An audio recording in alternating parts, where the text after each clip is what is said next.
விஜய்க்கு வந்து அந்த பகுத்தறிவு, பெரியாரிசம், அம்பேத்கரிசம் இதெல்லாம் இருக்கிறதா என்று பார்த்தால் அவருக்கு இல்லை. ஆனால் அவருக்கு பின்னாடி இருந்து இயக்கக்கூடிய பிரசாந்த் கிஷோருக்கு இருக்கு. ஆனால் விஜய்க்கு ஒன்னே ஒன்று சொல்லிக்கிறேன், பிரசாந்த் கிஷோர் பின்னாடி போகாதீங்க. இன்னைக்கு உங்களுக்கு ரசிகர் பட்டாளம் இருக்கலாம், ஆனால் அந்த ரசிகர் பட்டாளம் உங்களுக்கு வாக்கு செலுத்துமா? தமிழ்நாட்டில் இருக்கக்கூடிய எல்லா அரசியல் கட்சிக்குமே ஒவ்வொரு லேக் இருக்குங்க. ஆனால் விஜய்க்கு அப்படி கிடையாது. மாசான மெம்பர்ஸ் இருக்கிறாங்க. சுமார் எவ்வளோ பேர் இருப்பாங்க நினைக்கிறீங்க? என்னங்க நீங்க ஒரு மிகப்பெரிய ஃபேன், கோடி பேர் காட்ட வெளியில. இதை போல எண்ணற்ற நாடகங்களை நாங்கள் வந்து கடந்த காலங்களில் நிறைய பார்த்துருக்கோம். அதிமுக பண்ணியிருக்குது, திமுக பண்ணியிருக்குது, பாஜக. டிஎம்கே கிட்ட போனார் அப்படின்னாக்கா நிச்சயமாக ஒரு சீட்டு கிடைக்கும். நிச்சயமாக இந்த தடவை ஒரு சீட்டு கொடுப்பாங்க. இருந்து எண்ணற்ற இளைஞர்கள்லாம் போயிடுவாங்கங்க. போயிட்டாங்கன்னா அங்கே அவங்களுக்கு என்ன சொல்லித்தரக்கூடாது? விஜய் எதை கற்பிக்க போகிறார்? ஒன்றும் கிடையாது. நான் இந்த படத்தில் அதை நடித்தேன், இந்த படத்தில் இதை பேசினேன், அந்த படத்தில் இதை பேசினேன், இதுதான் பேச போகிறாங்க.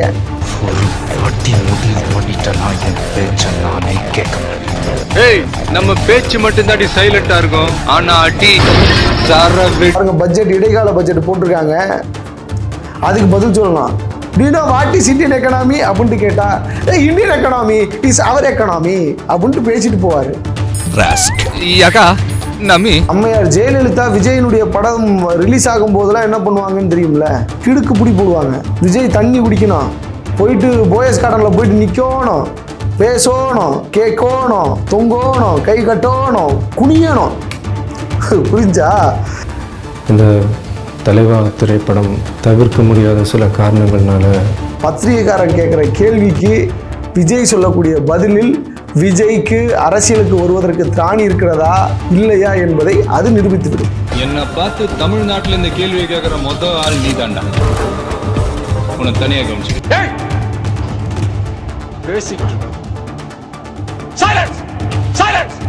கரெக்டாக இந்த பாராளுமன்ற தேர்தல் அப்போ உள்ள வந்து விழுறது எப்படி அப்படின்றது ஒரு கேள்வியாக இருக்கும். ஒருவேளை பிஜேபியினுடைய சதியாக இருக்குமோ?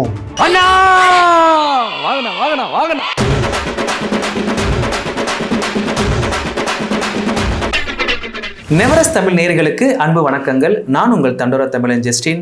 இன்றைக்கு நேர்காணலில் நம்முடன் இணைந்திருப்பவர் அரசியல் விமர்சகரும் உயர்தமிழ் சேனலுடைய எடிட்டருமான எழிந்துரைராஜ் அவர்கள். வணக்கம். வணக்கம் தோழர். நல்லா இருக்கீங்களா? நல்லா இருக்கிறேன் தோழர். சிறப்பு. இன்றைக்கு நடிகர் விஜய் அவருடைய கட்சியின் பெயர் அறிவிச்சிட்டாரு, தமிழக வெற்றி கழகம். புசி ஆனந்த் அவர்கள் வந்து தேர்தல் ஆணையத்துக்கு போய் இந்த மாதிரி தன்னுடைய கட்சியை வந்து பதிவு செய்யறதுக்காக வந்து போயிட்டுருக்குறாங்க. நடிகர் விஜய், நடிகர் ஜோசப் விஜய் அவர்களுடைய அரசியல் என்ட்ரி பற்றி நீங்கள் என்ன நினைக்கிறீங்க? நடிகர் விஜய் அரசியலுக்கு வர்றதில் யாருக்கும் எந்த மாற்று கருத்தும் இருக்காது. ஆப்வியஸ்லி எல்லா யங்ஸ்டர்ஸ்க்குமான ஒரு மிகப்பெரிய ஃபேன்ஸ் கிளப்பை வச்சுருக்கக்கூடிய ஆள், ஒரு மிகப்பெரிய ரசிகர் பட்டாளத்தை வைத்திருக்கக்கூடிய ஒரு நபர். அரசியலுக்கு வர்றதில் ஒரு தவறும் கிடையாது. அது மட்டும் இல்லாமல் இந்திய தேசம் ஜனநாயகத்தை நம்பக்கூடிய ஒரு தேசம், ஜனநாயகம்தான் இந்திய தேசம் என்று இருக்கக்கூடிய ஒரு தேசம். ஒரு ஜனநாயக நாட்டில் யாரெல்லாம் இந்த ஜனநாயகத்தை விரும்புகிறார்களோ, நம்புகிறார்களோ, அவர்கள் அத்தனை பேரும் அரசியல் களத்தில் வந்து இறங்குவதற்கான எல்லா தகுதியும் இருக்கிறது. அது யாரும் வரக்கூடாது அப்படின்ட்டு சொல்ல முடியாது. நாம் தமிழர் கட்சி தற்கூரி பாய்ஸ் இருப்பாங்களா, அவங்கள போல நடிகர்கள்லாம் ஆட்சிக்கு வருவதா? ஜெயலலிதா வந்துட்டாங்க, எம்ஜிஆர் வந்துட்டாங்க, கலைஞர் வந்துட்டாங்க, அப்படிலாம் கிடையாது. எல்லோருக்குமான வாய்ப்புகளும் இந்திய தேசத்தில் நிச்சயம் எல்லோருக்கும் இருக்கிறது. அதில் ஒரு விஷயமாக தான் நான் விஜய் வந்து அரசியலுக்கு வர்றதை வரவேற்கவும் செய்கிறேன். ஆனால் அதே நேரத்தில் அரசியல் யாருக்கானது என்பதை தெளிவாக தெரிந்து கொள்ள வேண்டிய அவசியம் இருக்கிறது. அவங்க அப்பா தான் இனிஷியேட் பண்ணுறாரு. ஆப்வியஸ்லி இன்னும் சொல்லணுன்னா எல்லா நடிகர்களுக்குமே கட்சிக்குள்ளே வரணும்னு ஆசை இருக்குது. இப்போ ரஜினிக்கெலாம் ஆசை இருந்துச்சு, இல்லாமலாம் இருந்துச்சு. வரேன் இப்போ லால்சலாம் படம் வரும்போது எதிர்பார்க்கலாம், எனக்கு மீண்டும் உடல்நிலை தேறிவிட்டது, எனவே நான் அரசியலுக்கு வரேன்னு ஒரு புருடாவே விடுவார். கமலஹாசன் வந்திருக்கிறார், சரத்குமார் வந்திருக்கிறார், நம்ம நிறைய அரசியல் தலைவர்களை பார்க்கிறோம். ஆனால் எனக்கு தெரிந்த வரைக்கும் எம்ஜிஆரும் கலைஞரும் அண்ணாவும் ஜெயலலிதாவும் அந்த திராவிட சித்தாந்தத்தை உயர்த்தி பிடித்ததன் விளைவாகத்தான் அவர்கள் ஒரு ஸ்டாண்டர்டாக நிற்க முடிஞ்சு. ஏன்னா இவர்கள் எல்லாத்துக்குமே வந்து ஒரு அறிமுகத்தை கொடுத்தவர் தந்தை பெரியார். ஈவேரா ராமசாமி அவர் தான் வந்து கொடுக்குறாரு. இந்த ஐடியாலஜியில் வரும்போது தான் அது வந்து எப்படி இருக்கும், ஒரு ஆக்கப்பூர்வமான அரசியல் பூர்வமான ஒரு பகுத்தறிவோடு ஒரு மாநிலத்தை அல்லது அந்த அரசியல் கட்சியை கொண்டு போவதற்கான எல்லா இதுவும் வந்து உருவாகும். அப்படி விஜய்க்கு வந்து அந்த பகுத்தறிவு, பெரியாரிசம், அம்பேத்கரிசம் இதெல்லாம் இருக்கிறதா என்று பார்த்தால் அவருக்கு இல்லை. ஆனால் அவருக்கு பின்னாடி இருந்து இயக்கக்கூடிய பிரசாந்த் கிஷோருக்கு இருக்குது. பிரசாந்த் கிஷோருக்கு எப்படிப்பட்ட ஒரு அரசியலை இங்கே நகர்த்தி கொண்டு போகணும் அப்படின்றது இருக்குது. நம்ம ரீசெண்டாக கூட பார்த்துருக்கலாம், நேற்றுன்னு நினைக்கிறேன், பிரசாந்த் கிஷோர் வந்து ஒன்று சொல்லியிருக்கிறாரு, பாரதிய ஜனதா கட்சி குறையாமல் 10 சீட்டுகளை தமிழ்நாட்டில் பிடிக்கிறதுக்கு வாய்ப்பு இருக்குது அப்படின்ட்டு பேசியிருக்கிறார். ஆனால் அவர் யாருன்னு நம்ம விரிவாக பார்த்தோம்னு சொன்னால் பாஜகவுக்கு வேலை செஞ்சவர். 2014 பாஜகவுக்கு சொம்பு தூக்குற வேலையை பார்த்தவர் தான் பிரசாந்த் கிஷோர். இந்த 2 கோடி பேர்களுக்கு வேலை, பொய்யான வாக்குறுதிகளை கட்டவிழ்த்து விட்டவர் தான் பிரசாந்த் கிஷோர். அதே பிரசாந்த் கிஷோர் தான் காங்கிரஸ்லையும் போயிட்டு வேலை செய்தார். புரிஞ்சா? அதே பிரசாந்த் கிஷோர் தான் கடந்த சட்டமன்ற தேர்தலில் தமிழ்நாட்டில் திமுகவுக்கு ஆதரவாக வேலை செய்கிறார். இவர் சொல்கிறாரு, இப்போது நீங்கள் பார்த்தீங்கன்னா தமிழ்நாட்டில் இருக்கக்கூடிய எல்லா அரசியல் கட்சிக்குமே ஒவ்வொரு லேக் இருக்குங்க. ஆனால் விஜய்க்கு அப்படி கிடையாது. விஜய்க்கு ஒரு மாசான ஒரு ஆர்கனைசேஷன் இல்லை அப்படின்னாலும் மாசான மெம்பர்ஸ் இருக்கிறாங்க. சுமார் எவ்வளோ பேர் இருப்பாங்க நினைக்கிறீங்க? என்னங்க நீங்கள் கேரளாவில் ஒரு மிகப்பெரிய ஃபேன் இதை தொகையில கேட்குறேன். இன்னைக்கு திமுக அதிமுகனா பெரும்பான்மையான இளைஞர்கள் பாதி சொல்லலாம். ஏன்னா 2 பேருக்குமே ஈக்குவலான ஒரு இது இருக்குன்னு சொல்லலாம். ஏங்க இல்லை, இதையே மாற்றி பாருங்க. திமுகவில் இருக்கக்கூடிய விஜய் ரசிகர்கள் இருக்கிறார்கள். அப்படி பார்க்கணும். ஆமா, நீங்க சீமானுக்கு வந்து எப்படி வந்து இங்க ஓட்டா கன்சாலிடேட் பண்றாரு, சீமான் வந்து எப்படி வந்து இங்க 1.5 கோடி பேர் சொல்லலாம், இருக்கலாம். அதை தாண்டி கூட இருக்கலாம். ஏன்னா அவருடைய படம் வந்து பாத்தீங்கன்னா ஏதோ ஒன்று டீசரோ ஏதோ ஒரு பாடலோ வந்த உடனே 2 மணி நேரத்துல 1 மில்லியனு 10 மில்லியன் அப்படின்னு கணக்கு வைக்கிறாங்க. இல்ல அது வந்து அதை வச்சு நம்ம வந்து அது வந்து வணிகங்க. அது வந்து வணிகம் வந்து நான் வணிகத்துக்குள்ளே போகலை, நான் அரசியலுக்குள்ளே வரேன் பாருங்க. திமுக, அதிமுக, பாமக, அப்புறம் வந்து விசிக, இன்னும் சொல்ல போனால் சிபிஎம், சிபிஐ, இது போன்ற தமிழ்நாட்டில் இருக்கக்கூடிய எண்ணற்ற அரசியல் கட்சிகளில் இருக்கக்கூடிய முக்கியமான பிரமுகர்கள், முக்கியமான நிர்வாகிகள் விஜயினுடைய தீவிர ரசிகர்களாக இருக்கிறார்கள். அது யாராலையும் மறுப்பு சொல்லவே முடியாது. விஜய் பிடிக்குமா, அஜித்தை பிடிக்குமா கிடையாது, விஜய்ப்பா அஜித்ப்பா இப்படி வந்துடும். எப்பயுமே ஒரு ரசிகர் பட்டாளத்தை வைத்திருப்பவர். நீங்கள் ஒரு அரசியல் கட்சி எது வந்து வீர் கொண்டு எழும், ஒரு வீரியமிக்க ஒரு அரசியல் கட்சி எதுவாக இருக்கும் அப்படின்னாக்கா அந்த கட்சியில் இருக்கக்கூடிய இளைஞர்களை பொறுத்து தான் இருக்கும். இன்னைக்கு விஜய்க்கு இளைஞர்களுடைய செல்வாக்கு தான் ரொம்ப அதிகம். நீங்கள் எங்கள் அம்மா விஜய் ரசிகருங்க, எங்கள் அம்மாவுக்கு விஜய் ரொம்ப பிடிக்கும், எங்கள் மாமாவுக்கு விஜய் ரொம்ப பிடிக்கும், என்னுடைய இணையருக்கு வந்து அஜித்தை பிடிக்கும். நீங்கள் பார்த்தீங்கன்னா எங்கள் அம்மானா எவ்வளோ இருக்கும், ஒரு 60s 50s இருக்கக்கூடிய ஒரு ஆள், அவங்களுக்கே வந்து பிடிச்சிருக்கு அப்படின்னும் போது இன்றைக்கி இருக்கக்கூடிய ஜென்ரேஷன் இன்னும் அதிகமாக டாமினேஷன் இருந்திருக்கும், விஜயினுடைய டாமினேஷன் இருந்திருக்கும். இன்றைக்கி அஜித்தா விஜயான்னு சண்டை போட்டுக்கிட்டு இருக்கா. புரிஞ்சா? மிகப்பெரிய ரசிகர் பட்டாளத்தை வைத்திருக்கக்கூடிய விஜய் ஒரு அரசியல் கட்சியாக வர்றதில் தப்பு கிடையாது. பிகாஸ் இங்கே எல்லா இளைஞர்களுமே அரசியல் மயப்படுத்தப்படணும், அரசியலுக்குள்ளே வரணும். அரசியலை தீர்மானிக்கக்கூடிய அரசியலை நிச்சயமாக ஒவ்வொரு இளைஞர்களும் அந்த அரசியலை வாசிக்க வேண்டும், படிக்க வேண்டும், அந்த களத்தில் இறங்கி வேலை செய்ய வேண்டும் என்பதில் மாற்றுக்கிறது கிடையாது, வரட்டும். ஆனால் விஜய்க்கு ஒன்று சொல்லிக்கிறேன், பிரசாந்த் கிஷோர் பின்னாடி போகாதீங்க. இன்றைக்கி உங்களுக்கு ரசிகர் பட்டாளம் இருக்கலாம், ஆனால் அந்த ரசிகர் பட்டாளம் உங்களுக்கு வாக்கு செலுத்துமா? திமுகவில் இருக்கக்கூடிய இளைஞர்கள் உங்களுக்கு வாக்கு செலுத்துவானா? அதிமுகவில் இருக்கக்கூடிய உங்களுடைய ரசிகர்கள் அதற்கு உங்களுக்கு வாக்கு செலுத்துவானா அப்படின்ட்டு கேட்டால் அது $1 மில்லியன் கேள்விதான். பிகாஸ் இங்கே அரசியலையும் சினிமாவையும் மதத்தையும் தனித்தனியாக பிரித்து பார்க்கக்கூடிய அளவுக்கான பக்குவம் இன்னைக்கு தமிழ்நாட்டில் இருக்கக்கூடிய இளைஞர்களுக்கு இருக்குது. எனவே தான் பாரதிய ஜனதா கட்சி இன்னைக்கு வரைக்கும் இங்கே வந்து தண்ணி குடிச்சிட்டு இருக்கிறாங்க, ஆட்சி அதிகாரத்துக்கு வர முடியல, ஒரு சீட்டு ஜெயிக்க முடியல அப்படின்ற அந்த விஷயம் வந்து இருக்கிறது. இன்னொன்று என்னன்னா, வெறும் கட்சியை தொடங்கி விட்டால் போதுமா? கொள்கைகளை வகுக்க வேண்டும் அல்லவா? நான் வந்து காமராஜரனுடைய வழியில் நடப்பேன், அம்பேத்கரனுடைய வழியில் நடப்பேன், அப்புறம் இன்னொரு தலைவர் பேர் என்னது, இன்னும் அந்த முக்கியமான தலைவர்கள்லாம் வச்சு சொல்லி அந்த மேடையில் ஏறி அந்த இதெல்லாம் கொடுத்தது, இதெல்லாம் நடக்கும். இதை போல எண்ணற்ற நாடகங்களை நாங்கள் வந்து கடந்த காலங்களில் நிறைய பார்த்துருக்கோம். அதிமுக பண்ணியிருக்குது, திமுக பண்ணியிருக்குது, பாஜக, பல அரசியல் கட்சிகள் இதை போல நாடகங்களை வந்து ஆடி இருக்குது. இதையெல்லாம் இளைஞர்கள் நம்பிக்கொண்டு விஜய்க்கு வாக்கு செலுத்திடுவாங்க அப்படின்ட்டு சொல்லி என்னால் நம்ப முடியல. அப்படி வாய்ப்பும் இல்லை, நான் தீர்க்கமாக சொல்லுவேன். ஆனால் என்ன ஒரு ஃபவுண்டேஷன் வந்து இருக்குது. என்னென்னா எப்படி விஜயகாந்துக்கு வந்து அரசியல் கட்சி ஆரம்பிப்பதற்கு முன்பாகவே உள்ளாட்சி தேர்தலெலாம் நின்று கவுன்சிலர்ஸாக வந்தாங்க, உறுப்பினர்களாக வந்தாங்களோ, அதே போல் ஒரு பேக்ரவுண்ட் வந்து விஜய்க்கு வந்து இருக்குது. அங்கே தான் நம்மளுக்கு இதே ஆகுது. அதாவது ஒரு அபரிவிதமான வளர்ச்சி என்ன பண்ணோம் அப்படின்னாக்கா உச்சத்துக்கு கொண்டு போய் ஒரு அடி அடிச்சிடும். வந்தோ நம்ம விஜயகாந்தை பார்த்தோம், அதே போல் விஜய்க்கும் ஆய்விடுவோமா அப்படின்ற அந்த கேள்வியும் இருக்கிறது. நீங்கள் பாருங்கள், நாம் தமிழரை விடவும் அதிகமாக ஓட் பேங்க் வச்சிருக்கக்கூடிய அமைப்பாக இப்போ நம்ம தமிழக வெற்றி கழகம் அப்படின்ற அந்த கட்சி, விஜயினுடைய கட்சியில் இருக்கக்கூடிய இன்னும் கவுன்சிலர்ஸ் இருக்கிறாங்க, ஊராட்சி மன்ற உறுப்பினர்கள் இருக்கிறாங்க, இந்த மாதிரியான நபர்கள்லாம் இருக்கிறாங்க. வளரட்டும், வளர்ந்து வரட்டும், அவருடைய கொள்கையை மக்களுக்கு தெளிவாக உறக்க சொல்லட்டும். அந்த கொள்கையை மக்கள் ஏற்றுக்கொள்கிறார்களா இருந்து பார்ப்போம். அது மட்டும் இல்லாமல் மற்ற அரசியல் கட்சிகளுக்கும் இவர் வெளியிடக்கூடிய அந்த பைலா இருக்குல்ல, அரசியல் இவங்களுடைய கட்சியினுடைய பைலா, அதை வந்து வெளியிடட்டும். எப்படி இருக்குதுன்றதை மக்கள் பார்க்கணும், விவாதிக்கணும். இன்னும் சொல்ல போனாக்கா விஜய் போன்ற ஆட்கள் வரணும், நான் வரக்கூடாதுன்னா இல்லை, வரணும். தமிழ்நாட்டில் ஒரு மாற்றத்தை கொண்டு வராங்களா பார்ப்போம். ஆனால் இப்போதைக்கு அது சாத்தியம் கிடையாது. இவர்கள் உடனே எம்பியில் நிற்கிறதோ அந்த மாதிரிலாம் இருக்காது. இன்னும் சொல்லப்போனால் இப்போ ஒரு பெரிய பிரச்சனை என்ன இருக்குது அப்படின்னாக்கா சீட் பார்கிங் வந்துருச்சு. யாருக்கு எவ்வளோ சீட்டு, எங்கெங்கே எவ்வளோ சீட்டு கொடுக்கலாம் அப்படின்ற அந்த பிரச்சனைலாம் வந்துச்சு. அதில் இவர் இருப்பாரா அப்படின்றது எனக்கு தெரியல.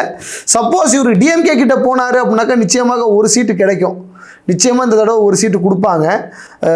விஜய் அது தமிழக வெற்றி கழகம் அந்த கட்சிக்கு ஒரு சீட் நிச்சயமாக கேரண்டியாக இருக்கும். அதிமுக பக்கம் போனார்னா இன்னும் அதிகமாக சீட்டு கொடுப்பாங்க. ஆனால் வந்து கட்சி வந்து அழிஞ்சு போகும், பாஜக பக்கமும் போக முடியாது. ஸோ பிரசாந்த் கிஷோர் எதை சொல்லுகிறாரோ அதை தான் விஜய் செய்வார் அப்படின்ற ஒரு நிலை இருக்கிறது. இந்த நிலையை தாண்டி தான் சுயமாக சிந்தித்து எது சரியாக இருக்கும், நம்முடைய ரசிகர்களுக்கோ நம்மளை பின்தொடர்றவங்களுக்கு நம்ம எப்படிப்பட்ட அரசியல் புரிதலை ஏற்படுத்த போகிறோம், அவங்கள எந்த அரசியல் கட்சிக்கு நம்ம வாக்கை செலுத்த வைக்க போகிறோம் என்கின்ற கேள்வி இருக்கிறது. விஜய் என்ன முடிவெடுக்கிறார்ன்றதை நம்ம பார்ப்போம். விஜய் அரசியலுக்கு வர்றதுனால யாருக்கு அதிக பாதகம் நினைக்கிறீங்க? நிச்சயமாக எல்லா அரசியல் கட்சிக்குமே அது வந்து பிரச்சனை தான். எல்லா அரசியல் கட்சிக்குமே அது பிரச்சனை தான். ஆனால் என்ன, அந்த கொள்கை ரீதியாக சித்தாந்த ரீதியாக இருக்கக்கூடிய அரசியல் கட்சிகளுக்கு கிடையாது. நான் குறிப்பாக சொல்லுவேன், பேசிக்கா வந்து ஒரு பொலிட்டிக்கல்லி எவல்யூட்டான ஒரு பார்ட்டி. நீங்கள் வந்து ஒரு ஸ்ட்ராங்கான ஒரு தேரி இருக்கக்கூடிய ஒரு கட்சி. ஆனால் அந்த கட்சியில் இருக்கக்கூடிய இளைஞர்கள், தொண்டர்கள், தோழர்கள், இவர்கள் எல்லாரும் அரசியல் மயப்படுத்தப்பட்டு இருக்கிறார்களா அப்படின்ட்டு பார்த்தா கிடையாது. எல்லாம் அப்படியே ஆட்டு மந்தையாட்டம் அப்படியே வர்றது தான். வெறும் திருமா பாட்டு மட்டும்தான். திருமாவை தாண்டி அவர்களுக்கு வேறு எதுவும் தெரியாது. இப்போ ஒரு பகுதி இருக்குன்னு வச்சுக்கோங்களேன், அந்த பகுதியில் பகுதி செயலாளர், அப்புறம் அந்த பகுதியினுடைய தலைவர், பொருளாளர், இவங்க மட்டும்தான் அரசியல் ரீதியாக இருப்பாங்க. மற்றவங்க எல்லாருக்குமே என்ன தெரியும் அப்படின்னாக்கா திருமாவை தான் தலைவராக தெரிவார். திருமாவை தாண்டி வேறு எதுவும் தெரியாது. ஒரு சில பேர் அதில் அம்பேத்கரிஸ்டுகள் இருப்பாங்க, பெரியாரிஸ்டுகள் இருப்பாங்க, இவ்வளோதான். ஆனால் இதில் உதிரியாக இருக்கான்ல, அரசியல் மயப்படுத்தப்படாதவன், இவன் விஜய்க்கு ஓட்டு போடுறதுக்கான அதிகமான வாய்ப்பு இருக்குது. அந்த சைடு தாவறதுக்கான வாய்ப்பு இருக்குது. நீங்கள் இன்னொன்றும் பார்த்தீங்கன்னா இன்றைக்கி இளைஞர்கள் பாஜகவில் எப்படி நிர்வாகிகள் தான் சேர்றான். எதுக்கு பாஜக கட்சியில் வட்டத்துக்கு, சதுரத்துக்கு, சந்து பொந்துக்கெலாம் ஏன் பதவி வச்சுன்னு இருக்கிறான்? ஏன்னா எல்லா கட்சியிலையும் ஃபில் ஆகிடுச்சு. திமுக ஃபில் ஆகிடுச்சு, எல்லா பொறுப்புகளும் ஃபில் ஆகிடுச்சு. அதிமுகவில் எல்லா இடங்களும் ஃபில் ஆகிடுச்சு. கம்யூனிஸ்ட் பார்ட்டியில் எல்லா இடங்களும் ஃபில் ஆகிடுச்சு. விசிகாவில் எல்லா இடமும் ஃபில் ஆகிடுச்சு. அப்புறம் வந்து எல்லா அரசியல் கட்சிகளுமே ஃபில் ஆகிடுச்சு. அப்போது புதுசாக ஒரு கட்சி வரும்போது பாஜக அது தன்னை எலாபரேட் பண்ணும்போது அங்கே நிறைய போஸ்டிங்ஸ் காலியாக இருக்குது, நிறைய துறைகள் வந்து உருவாக்குறாங்க. எனவே அதில் போயிட்டு ஒவ்வொருத்தரும் போயிட்டு சேர்ந்துக்கிறாங்க. ஏன் அந்த கட்சி இருக்குது, எதுக்கு அந்த கட்சி இருக்குதுன்னே தெரில. அதே போல் அரசியல் மயப்படுத்தப்படாத தொண்டர்கள், எல்லா கட்சியில் மற்ற கட்சிகளில் இருக்கக்கூடிய தொண்டர்கள் என்ன ஆகும் அப்படின்னாக்கா, மற்ற கட்சிகளில் இருக்கக்கூடிய அரசியல் மயப்படுத்தப்படாத இளைஞர்கள் விஜயின் பக்கம் போவதற்கான வாய்ப்புகள் அதிகமாக இருக்குது.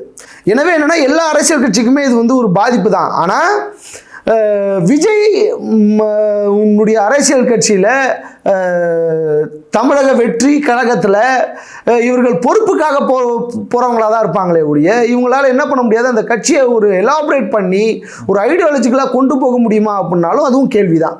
ஏன்னா நீங்கள் இங்கேருந்து எண்ணற்ற இளைஞர்கள்லாம் போயிடுவாங்கங்க. போயிட்டாங்கன்னா அங்கே அவங்களுக்கு என்ன சொல்லித்தர போகிறாரு விஜய்? எதை கற்பிக்க போகிறார்? எதை கற்பிக்க போகிறார்? ஒன்றும் கிடையாது. நான் இந்த படத்தில் அதை நடித்தேன், இந்த படத்தில் இதை பேசினேன், அந்த படத்தில் இதை பேசினேன், இதுதான் பேச போகிறாங்க. நீங்கள் இந்த இளைஞர்கள் அத்தனை பேரும் சிதறுபவர்கள் யாராக இருப்பார்கள்னா அப்போ தான் இந்த அரசியல் கட்சிக்கே தெரியும், இவெல்லாம் அரசியல் பக்குவமே இல்லாமல் இருந்திருக்காமடா அப்படின்றது அப்போ தான் இவனுக்கு தெரியும். விஜய்கிட்ட போகும்போது தான் தெரியும். அப்போ இங்கே கட்சி ரீஃபார்ம் பண்ணுறதுக்கான ஒரு வேலையாகவும் இருக்கும். கொஞ்சம் பொலிட்டிக்கலைஸ்டாக கொஞ்சம் வேகமாக அரசியல் கட்சிகள் தங்களுடைய வேலையை தொடங்கவும் ஆரம்பித்து விடுவார்கள் அப்படின்னு நான் நினைக்கிறேன். இன்னொன்று என்னன்னாங்க, விஜயினுடைய கட்சியை இந்த தேர்தலில் அவங்களுடைய பங்களிப்பு ஒன்றும் பெருசாக இருக்காது. 2026 தேர்தலில் வேண்டுமானால் அவர்களுடைய பங்களிப்பு ரொம்ப முக்கியத்துவம் வாய்ந்ததாக இருக்கும். ஆனால் இந்த தேர்தலில் அவர்களுக்கான முக்கியத்துவம் பெருசாக இருக்காது அப்படின்னு நான் நினைக்கிறேன். ஒரு ட்ரையல் மாதிரி பார்ப்பாங்க. ஆமாம், ட்ரையல் தான். ஃபஸ்ட்டு ட்ரையல் தானே விடுவாங்க. நீங்கள் பைலா ரெடி பண்ணுவாங்க. ஒரு கட்சி அரசியல் கட்சி தொடங்கணும் சும்மாலாம் கிடையாது. அதுக்கான கொள்கையை வகுக்கணும், அதுக்கான ட்ரெஷரு நிதியை எப்படி ஒதுக்குகிறார்கள், தாங்கள் ஆட்சி அதிகாரத்துக்கு வந்தால் எப்படி நாட்டை வழிநடத்தப் போகிறார்கள், கட்சியில் இருக்கக்கூடிய ஒவ்வொரு மட்டத்தில் இருக்கக்கூடிய நிர்வாகிகள் எப்படி நடந்து கொள்ள வேண்டும், இவர்களுக்கு என்னென்னலாம் பொறுப்பு, இந்த பொறுப்பிலிருந்து இவர்கள் சரி வரவில்லை என்றால் மாற்று ஏற்பாடு என்ன, இவங்களுக்கான கிரிட்டிசிசம் பண்ணும்போது எப்படி இருக்கும், அதுக்கு யார் இவங்க கவுண்டர்ஸ் கொடுக்க போகிறாங்க, செய்தி தொடர்பாளர்கள், இந்த மாதிரி பல விஷயங்கள் இருக்குது. அதெல்லாம் இவங்க கிளியர் பண்ணி அந்த எக்ஸ்பீரியன்ஸை இவங்க வாங்குறதுக்கே 5 வருஷத்துக்கு மேலே. அவர் விஜய் முதல்ல ஒரு ப்ரெஸ் மீட் அட்டன் பண்ண, ஒரே ஒரு ப்ரெஸ் மீட் எல்லா பத்திரிகையாளர்களையும் அழைத்து நான் பத்திரிகையாளர் சந்திப்பை நடத்துகிறேன், அரசியல் கட்சி சம்மந்தமாக மக்களுக்கு நான் ப்ரொபகண்டா பண்ண போகிறேன், ஒரு அறிவிக்க போகிறேன், நானே அறிவிக்கிறேன்னு சொல்லி முன்னாடி பேசட்டும். பத்திரிகைக்காரன் கேட்குற கேள்விக்கு விஜய் சொல்லக்கூடிய பதிலில் விஜய்க்கு அரசியலுக்கு வருவதற்கு திராணி இருக்கிறதா இல்லையா என்பதை அது நிரூபித்துவிடும். அதை செய்யட்டும் அப்படின்னு நான் நினைக்கிறேன். ஏன் ஒரு ப்ரெஸ் மீட்டை மேனேஜ் பண்ணுற அளவுக்கு கூட விஜய் இருக்க மாட்டாருங்க. இன்னைக்கு இப்படி பேசுகிறீங்க, அதெல்லாம் இருக்க மாட்டார். கூட இருப்பவர்களே இருக்க மாட்டாங்க. ப்ரெஸ் மீட்டெல்லாம் சும்மா சாதாரண, ஏங்க ஜேர்னலிஸ்டுகள்லாம் என்ன இந்த பால்வடியில் படிச்சுட்டு வந்தீங்களா? கேள்விகளையும் எதிர்கொள்ள வேண்டும். இன்றைக்கி இந்திய நாட்டினுடைய பொருளாதாரம் நீங்கள் பாருங்கள், பட்ஜெட் இடைக்கால பட்ஜெட் போட்டிருக்காங்க, அதுக்கு பதில் சொல்லலாம். அதில் ஒவ்வொன்றுத்துக்கும் தனித்தனியாக பதில் சொல்லணும். இதுக்கெல்லாம் சொல்லிடுவாரா? Do you know what is Indian economy அப்படின்ட்டு கேட்டால் Indian economy is our economy அப்படின்ட்டு பேசிட்டு போவார். இதை தாண்டி ஆமாம், அவருடைய பட டைலாக்கை அப்படியே பேசிட்டு அவர் போயிடுவார். இதை தாண்டி இந்திய தேசத்தினுடைய பொருளாதாரத்தை பற்றி என்ன தெரியும்? இந்தியாவில் எண்ணற்ற எத்தனை சதவீத இளைஞர்கள் வேலை இல்லாமல் தவித்து கொண்டிருக்கிறார்கள் என்னன்னு தெரியும். இவருக்கு கஷ்டம்னா என்ன தெரியுமா? படத்தில் உட்காந்து நடிச்சிடலாம். என்ன மக்களுடைய வேதனையை தான் படமாக காட்டுறோன்னு சொல்கிறாங்கல்ல. சும்மா இந்த உருட்டெல்லாம் நாங்கள் பல உருட்டெல்லாம் பார்த்துருக்கேங்க. பார்ன் வித் சில்வர் ஸ்பூனுங்க, சில்வர் கூட இல்லை, கோல்டன் ஸ்பூனுங்க. அவர் தெருவில் போயிட்டு படுத்து கிடந்தா நீங்கள் ஒன்றும் இல்லைங்க. நம்ம சென்னையில் தெரு ஓரத்தில் படுத்து கிடக்குறாங்க தெரியுமா? அவங்க வாழ்க்கையை பற்றி என்ன தெரியுமா? அவனுக்கு ஒரு நாளுடைய வருமானம் என்ன தெரியுமா? இல்லை, பான் வித் சில்வர் ஸ்பூன் காரவங்களுக்கு சமூகத்து மேலே அக்கறை இருக்காதுன்னு சொல்ல முடியும். நான் அப்படி சொல்லலை, ரெண்டுத்துக்கும் வித்தியாசம் இருக்குது. தெரியுமான்றது வேற, அக்கறை இருக்கான்றது வேற. அக்கறை இருக்கிறது, எனவே தான் அரசியல் கட்சியை தொடங்குகிறார்கள்னு வச்சுக்கோங்களேன். எல்லா அரசியல் கட்சிக்குமேங்க இந்த சமூகத்துக்கு ஏதாச்சும் செய்யணுன்ற ஒரு எண்ணம் இருக்க தான் செய்யும். பட் ஆனால் அவங்க பணம் இல்லாத மனுஷன் சொல்ல முடியாது. பல 100 கோடிகளை கையில் வச்சிருக்கிறாரு. இந்த அரசியல் அப்படின்றது மக்களுக்கான ஒரு நலத்திட்டமாக இருக்கும். விஜய் மக்கள் இயக்கம் சார்பாக பார்த்தீங்கன்னா பல நலத்திட்ட உதவிகள் மக்களுக்கு பண்ணிக்கிட்டு தான் இருக்கிறாங்க. சமீபத்தில் வேணால் கொஞ்சம் அதிகரிச்சிருக்கலாம். அப்படி இருக்கும் பொழுது ஒரு நல்லதுக்காக ஏன் ஒரு பால் வித் சில்வர் ஸ்பூன் வரக்கூடாது? பெரும்பான்மையான பணக்காரர்கள், சினிமா நடிகர்கள் எதற்காக களத்தில் அரசியல் களத்தில் குதிக்கிறார்கள் என்றால் தங்களுடைய சொத்துக்களை பாதுகாத்துக் கொள்வதற்காக, வருமான வரித்துறையிடமிருந்து தப்பித்துக் கொள்வதற்காகத்தான் இவர்கள் இத்தனை வேலையும் பார்க்குறாங்க. விஜய்க்கு அது இருக்கலாம். ஏன் விஜய் உத்தமராகவே தான் இருக்க வேண்டுமா? அவர் மீது சந்தேகப்படக்கூடாதா? சந்தேகப்படலாமே. பணம் இருக்கிறவங்க யாராக இருந்தாலும் சந்தேகப்படலாமே. சொத்தை பாதுகாக்க தான் இருக்கலாம். அது போக தான் தெரியும். நீங்கள் அம்மையார் ஜெயலலிதா விஜயனுடைய படம் ரிலீஸ் ஆகும் போதெல்லாம் என்ன பண்ணுவாங்கன்னு தெரியும்ல, கிடுக்கு பிடி போடுவாங்க. விஜய் தண்ணி குடிக்கணும், போயிட்டு போயஸ் கார்டனில் போயிட்டு நிற்கணும், பேசணும், கேட்கணும், தொங்கணும், கை கட்டணும், குனியணும். புரிஞ்சா? நீங்கள் ஒவ்வொரு நடிகர்களுக்குமே இப்படிப்பட்ட நெருக்கடிகள்லாம் வந்திருக்குதுங்க. இவர்கள் நீங்கள் சரத்குமார் எடுத்துக்கோங்களேன். சரத்குமாருக்கெல்லாம் கட்சியில் யார் இருக்கா? யாராச்சும் இருக்காங்களா தெரியுமா உங்களுக்கு? இருக்கிறாங்க. எத்தனை பேர் இருக்காங்க? இல்ல இல்லடா, சரத்குமார் இருக்காரு, ராதிகா சரத்குமார், அப்புறம் சரத்குமார் இருக்காங்க, ராஜசத், அப்புறம் இல்ல 2 பேர் தான் பேசிட்டு இருக்காங்க. அவ்வளவுதான்.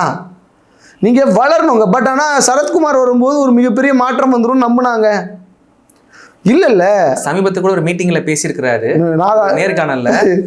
நான் வந்து அரசியலுக்கு வந்ததுக்கு அப்புறம் பெரிய எதிர்ப்பெல்லாம் நான் வந்து சம்பாதிச்சேன். விஜய் யோசிக்கணும், யோசிச்சு வாங்க, வர வேணாம்னு சொல்லல, யோசிச்சுட்டு அதுக்கப்புறமா வாங்க. அந்த ஆள் பாட்டு கிடக்குறாரு. எல்லாருமே வரணும். அந்த ஆள் வளரலைன்னா அந்த ஆள் எதுக்காக வளரலன்னு ஊருக்கு தெரியும், உலகத்துக்கு தெரியும். சரத்குமார் விடுங்க அந்த ஆளை. நீங்க விஜய் அப்படின்ற ஒரு நபர் ஒரு தனிநபர் கிடையாது. இன்னைக்கு ஒரு அடையாளமாக, தமிழ்நாட்டினுடைய ஒரு அடையாளமாக, ஏன் சவுத் இந்தியாவினுடைய ஒரு அடையாளமாக மாறி இருக்கக்கூடிய ஒரு நபர். இவர் அரசியலில் பழம் தின்னு கொட்டை போட்டு அது வளர்ந்து அது காய் காய்ச்சி அந்த பழத்தை தின்னு கொட்டை போட்டு வளர்ந்தவங்க வந்துட்டாங்க. அப்போ எந்த அளவுக்கு டாக்டிக்கல் லைன் எடுக்கணும் பாலிடிக்ஸில் அப்படின்றதெல்லாம் வந்து விஜய் பேசினா தான் தெரியும். விஜய் நேரடியாக மக்களை சந்தித்தால் தான் தெரியும். நீங்கள் விஜயகாந்த் இருக்கார்ல, வெளிப்படையான ஒரு மனிதர். இன்றும் அவர் மீது எண்ணற்ற விமர்சனங்கள் இருக்கிறது. ஆன போதிலும் பத்திரிகையாளர் சந்திப்பை ஒருபோதும் புறக்கணித்த நபர் கிடையாது. அவர் மனசில் என்ன இருக்கோ அதை அப்படியே வெளிப்படையாக பேசிட்டு போயிடுவார். ஒரு ப்ரெஸ் மீட் அட்டன் பண்ண சொல்லிட்டோம், அதுக்கப்புறம் பார்த்துக்கலாம் எதுவாக இருந்தாலும். இன்றைக்கி இருக்கக்கூடிய சூழலில் விஜய்க்கு இருக்கக்கூடிய அந்த நெருக்கடி என்னன்னு எனக்கு தெரியலை.